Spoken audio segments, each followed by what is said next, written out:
The script is already polished and well crafted. Here it is with light touch-ups for flow and emotional landing, holding the length steady. There's a generation that learned early the world wasn't going to wait for them.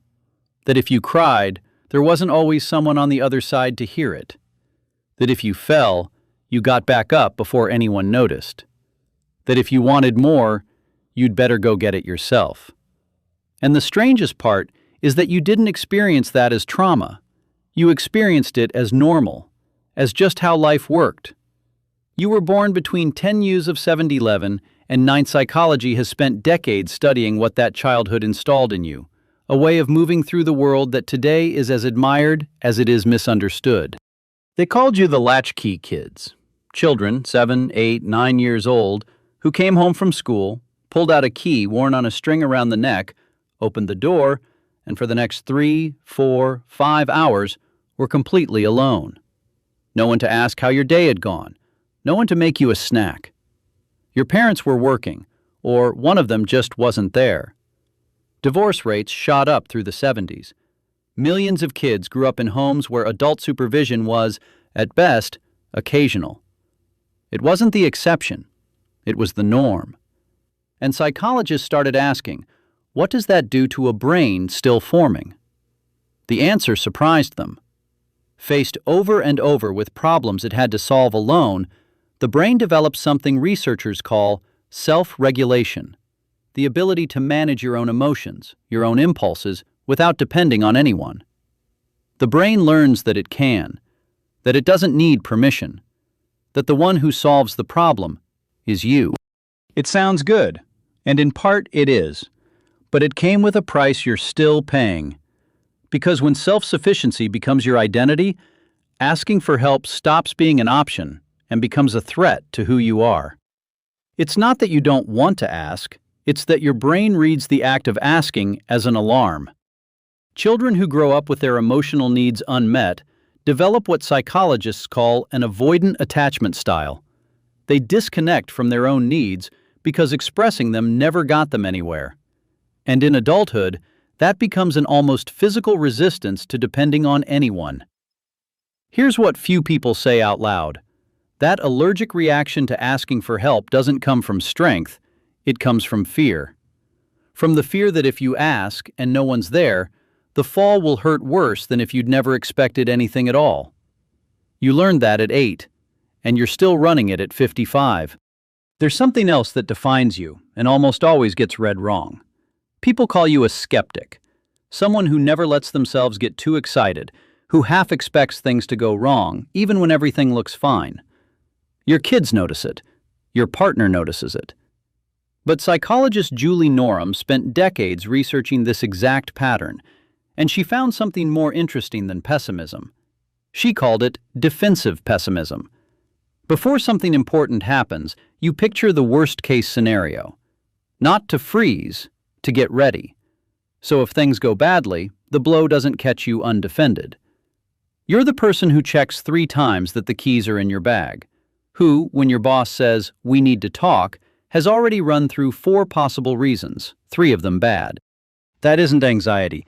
It's a brain that learned early that unmet expectations hurt far more than never having expected anything at all. Dopamine doesn't respond to the outcome itself. It responds to the gap between what you expected and what you got. Expect nothing and something good arrives, the hit is enormous. Expect something good and it doesn't come, the crash is devastating. Your brain learned that lesson the most direct way. When you waited for your dad to make it home for dinner, and he didn't. When you waited for someone to ask how you were, and no one did. Your brain ran the math and made a survival adjustment. It's safer not to hope. But here comes the turn nobody sees coming. That same childhood, the loneliness, the forced self-sufficiency, the learned distrust, produced something contemporary psychology now considers one of the most valuable skills there is. It's called distress tolerance. The ability to hold uncomfortable emotions, uncertainty, fear, frustration, without letting them shut you down, without needing rescue, without collapsing. And you developed it almost involuntarily, because your environment demanded it every single day. You grew up where uncertainty was the baseline. You didn't know if your parents would still be together next year. You didn't know if there'd be money at the end of the month. And Ann Masten, one of the leading voices in the psychology of resilience, has a phrase that captures you better than any study. She calls resilience ordinary magic, not a superpower, an ordinary process, built through everyday experiences that reinforce your confidence in your own ability to respond. You weren't a hero. You were a kid who had no other option but to learn to function alone.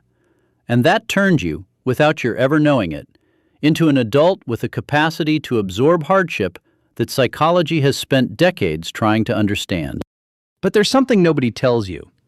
They call you the sandwich generation.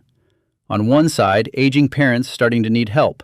On the other, kids not fully independent yet. And in the middle, there you are, holding up both sides at once, without being asked, without complaining, because that's exactly what they trained you for, to hold things up without asking for help. And who has the hardest time asking?